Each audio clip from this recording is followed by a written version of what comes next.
when you stop to think that we're all God's children, wherever we may live in the world, I couldn't help but say to him, just think how easy his task and mine might be in these meetings that we held if suddenly there was a threat to this world from some other species, from another planet, outside in the universe.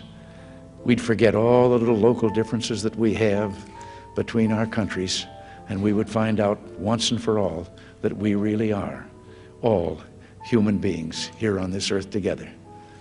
Well, I don't suppose we can wait for some alien race to come down and threaten us, but I think that between us we can bring about that realization.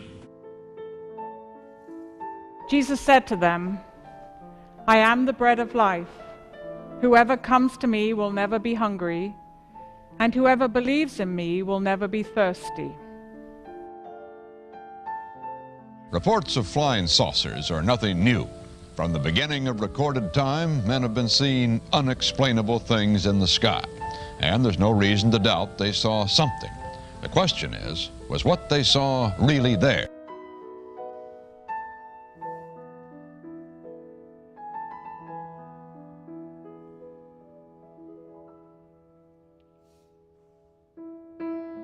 In our obsession with antagonisms of the moment, we often forget how much unites all the members of humanity. Perhaps we need some outside universal threat to make us recognize this common bound.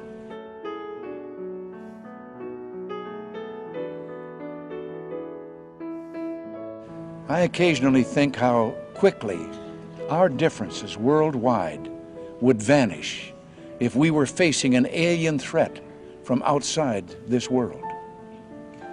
And yet, I ask you, is not an alien force already among us? What could be more alien to the universal aspirations of our peoples than war and the threat of war?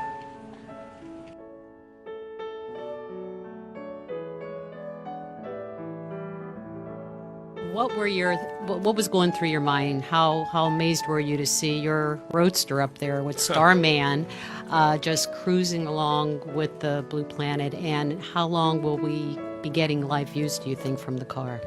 Well, I think it looks so ridiculous and impossible. And you can tell it's real because it looks so fake, honestly. We'd have way better CGI if it was fake.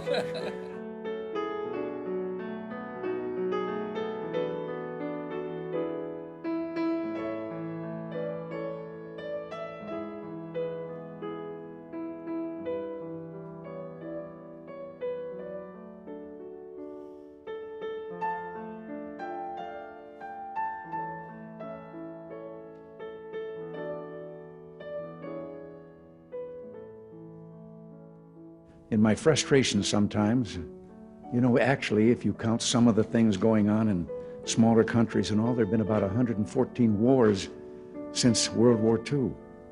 But I've often wondered, what if all of us in the world discovered that we were threatened by a power from outer space, from another planet? Wouldn't we all of a sudden find that we didn't have any differences between us at all? We were all human beings, citizens of the world, and wouldn't we come together to fight that particular threat? But why, some say, the moon?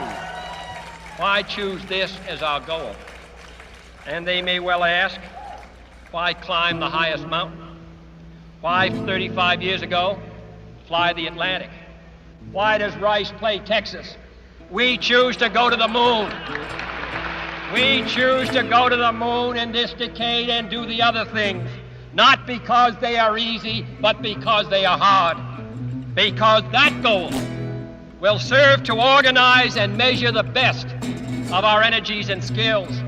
Because that challenge is one that we're willing to accept, one we are unwilling to postpone, and one we intend to win, and the others too.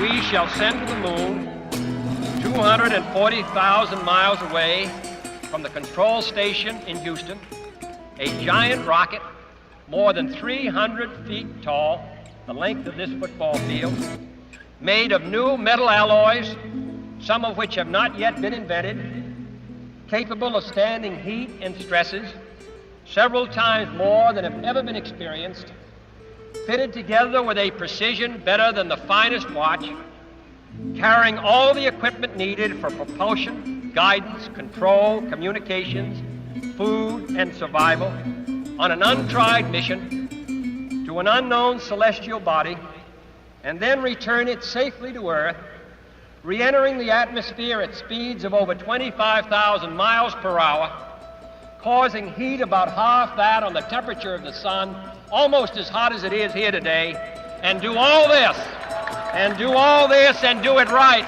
and do it first before this decade is out, then we must be bold. Finally, we're honored to be joined by Apollo astronaut Jack Schmitt. Exactly 45 years ago, almost to the minute, Jack became one of the last Americans to land on the moon. Today we pledge that he will not be the last, and I suspect we'll be finding other places to land in addition to the moon. What do you think, Jack? Where's Jack? What do you think, Jack? We'll find some other places out there? There are a couple of other places, right? We should. Learn from the... Greetings, Earthlings. I am Kang. Do not be frightened. We mean you no harm. You speak English? I am actually speaking Rigelian. By an astonishing coincidence, both of our languages are exactly the same. Well, what are you going to do with us, man? Kodos and I are taking you to Rigel 4, a world of infinite delights to tantalize your senses and challenge your intellectual limitations. Look, I know that to you we Simpsons are a lower order of life. We face that prejudice every day of our lives. But we are happy on our little planet. We throw ourselves on your mercy. Please return us to... Dinner time! Hey, get a load of that spread! Here you go, Earthlings. Take all you want, but eat all you take. Well, thank you very much, Mr. To pronounce it correctly, I would have to pull out